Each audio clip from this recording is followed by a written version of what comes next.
Jarum. Assalamualaikum warahmatullahi wabarakatuh. Kami dari kelompok 6 akan membahas tentang Kesultanan Mataram Islam. Tetapi sebelum itu kami akan memperkenalkan diri dari masing-masing dari kami. Perkenalkan, nama saya Alus Setiawan. Perkenalkan, nama saya Ahmad Ucayono. Saya Faisal Berkelana. Saya Berdi Julbiansa. Saya Akbar Fadila.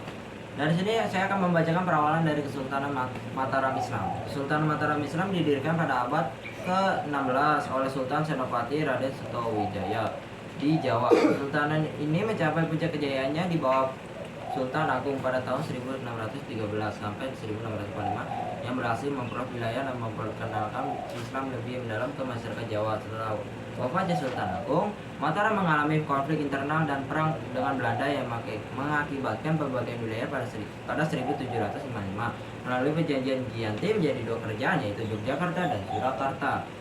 Kesultanan Mataram akhirnya runtuh namun meninggalkan warisan budaya dan agama yang signifikan bagi Indonesia. Yang kedua, Raja Pendiri Penembahan Senopati 1584 dan 1601 yang mendirikan Kesultanan Mataram setelah lepas dari Pajang. Nama aslinya adalah Setowijaya dan ia memperluas wilayah dengan memperluas daerah seperti Madiun dan Ponorogo. Raja Kejayaan Sultan Agung 1613-1645 di bawah kepimpinannya Mataram mencapai puncak kejayaan dengan menguasai hampir seluruh Jawa. Ia juga memimpin serangan terhadap Batavia pada 1928 dan 1929 dalam upaya menguasai pos serta mengembangkan sistem pemerintahan dan budaya termasuk penerapan kalender Jawa. Ketiga, Raja Keruntuhan Pakubuwono 1726 sampai 1749. Pada masa pemerintahannya Mataram mengalami kemunduran. Ia menghadapi pemberontakan besar seperti Perang Trunajaya dan Geger Pacinan serta menyerahkan Mataram ke VOC melalui perjanjian 1743. Akhirnya Mataram terpecah menjadi Kesultanan Surakarta dan Kesultanan Yogyakarta. Setelah perjanjian di 1755 menandai runtuhnya Mataram Islam sebagai kekuatan besar di Jawa. Jalur rempah pada masa Islam menjadi jalur perdagangan utama yang membawa pedagang muslim ke Nusantara, menyebarkan Islam serta membentuk jaringan ekonomi global.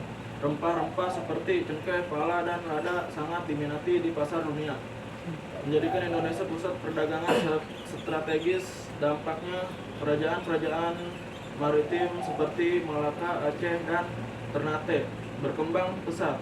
Sementara kedatangan bangsa Eropa untuk menguasai rempah-rempah memicu kolonialisme.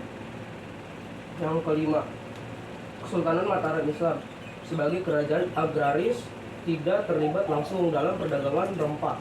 Namun, jalur rempah tetap berpengaruh terutama dalam persaingannya dengan VOC yang menguasai positif Jawa.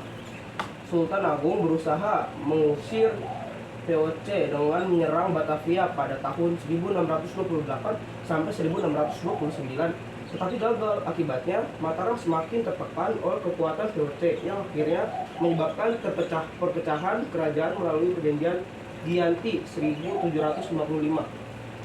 Oke, sekian dari kelompok 6 dan saya mengucapkan wassalamualaikum Warahmatullahi wabarakatuh.